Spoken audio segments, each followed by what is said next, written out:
রব্বুল আলামিন বলেন, গোলাম কবরের ভিতরে এসেছো, মুনকার নাকির সওয়াল করছে, কেন জবাব দাও না?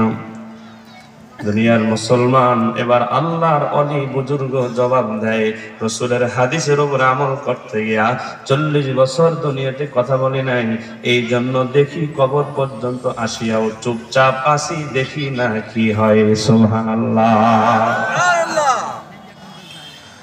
ও নওজোয়ান যুবক ভাইরা শোনো, এবার আল্লাহ পাক রব্বুল আলামিন বলেন, গোলাম গোলাম তো কবরে আসার পরে তুমি কি পেয়েছো?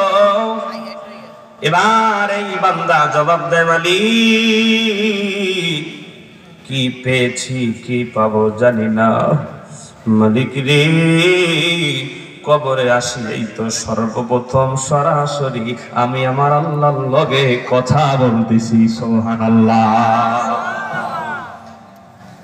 এই জন্য দুনিয়ার মুসলমান ইমানদার আল্লাহর গোলাম কথা কম বলবো, প্রয়োজনের অতিরিক্ত কথা বলবো না। মায়ের আমার, স্বামী যদি কখনো তোমার উপরে রাগ করে ফেলায়, স্বামীর কথার উপরে কথা না বলিয়া চুপ থাকবেন, দেখবেন পরবর্তীতে স্বামীর ওই রাগ ভাঙানো জবাব দেওয়ার আলাদা টাইম আছে না? না। আর একটা কথা পুরুষদেরকেও বলবো, তারাও তো মানুষ, কথা বলেন ঠিক কিনা? সারাদিন বাসা বাড়িতে কাজ করে, হাঁস মুরগি গরু ছাগল ফসলের জমি সন্তান 4টা ধরাই দিচ্ছেন, কথা বলেন না কেন? আপনি তো সন্তান দিয়েই কুল্লুল খালাস, আপনার দায়িত্ব নাই। দুধ খাওয়াও, পায়খানা করলে পরিষ্কার করো, পোশাক করলে তা ধৌত করো, কাপড় সাপড় ধো, স্কুল যাওয়ার সময় স্কুল গেল কিনা, পড়তে বসলো কিনা, প্রাইভেটে গেল কিনা, সব দেখাশোনা মায়েরা করে না? করে না? কইতেও চায় না। জোরে বলেন, করে কি করে না? সারাদিন 2-3 বেলা রান্না করে। মাঝে মধ্যে তো দুনিয়ার মুসলমান, তাদেরও রাগ হতেই পারে। হয়তো আপনি একটা কথা বলেছেন, সে হয়তো রাগ করেছে, যখন দেখবেন সে রাগ করেছে আপনি চুপ থাকবেন, ঠিক না?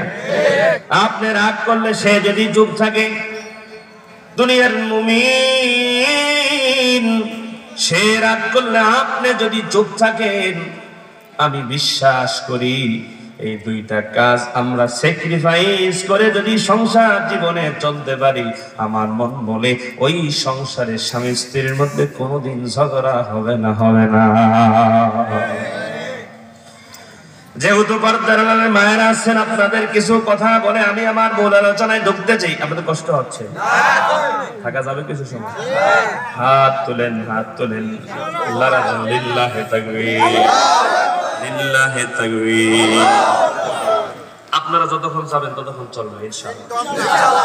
দুনিয়ার মুসলমান ইমানদার আল্লাহর গোলাম তো আসুন, বিশ্ব নবী মার নবী একদিন মসজিদে নববী থেকে ঘরে ঢুকলেন। আঙ্গিনা ভিতরে ঢোকার পরে খাদিজাকে দেখে বলেন, খাদিজা রে, মায়েরা আপনাদের জন্য স্পেশাল কিছু কথা আমি বলছি, খুব কান খাড়া করে শোনেন।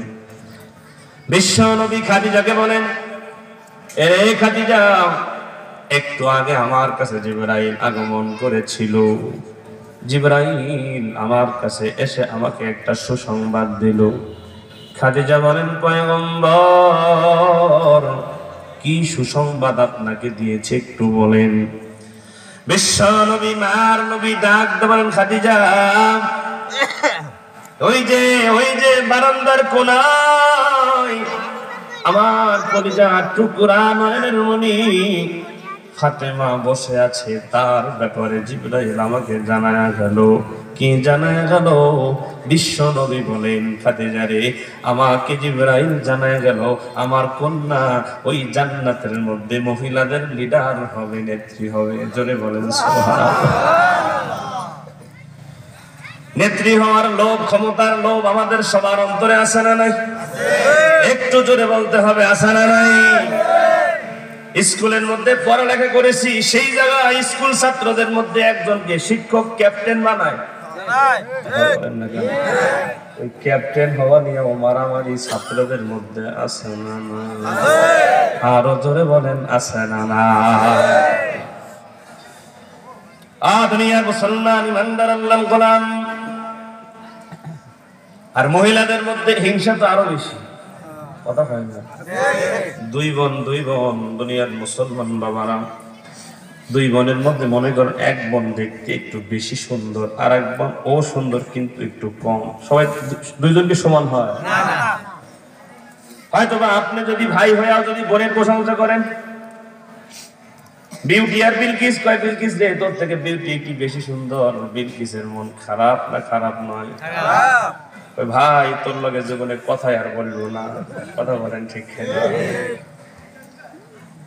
দুনিয়ার মুসলমান ইমানদার আল্লাহর গোলাম তো আসুন, খাদিজা ডেকে বলেন, পয়গম্বর যেই সময় ইসলামের প্রচার আপনি করেছেন, ওই সময় আপনার ডানে বামে কেউ ছিল না। দুর্দিনে আমি খাদিজা আপনার পাশে ছিলাম। আপনি যখন ধ্যান করতেন ওই হেরা গুহার ভিতরে, আমি তখন কষ্ট করে করে ওই জায়গায় আপনার জন্য খাবার নিয়ে যেতাম। আমি মা জান্নাতের মধ্যে লিডার না হয়ে আমার মেয়ে কেন হবে? আপনি কি একটু আমাকে বলবেন? জোরে কান আল্লাহু আকবার। মেয়েই তো হবে, প্রশ্ন করারই দরকার ছিল কি? কথা কন না, ঠিক কিনা? নেত্রী হবে আমার কন্যা, আমি মা হলে তো আরো ভালো হতো। আমি মা থাকতে সে কেন হবে? ক্ষমতার লোভ এটা এমন একটা জিনিস, এটা সবার ভিতরে আছে না নাই?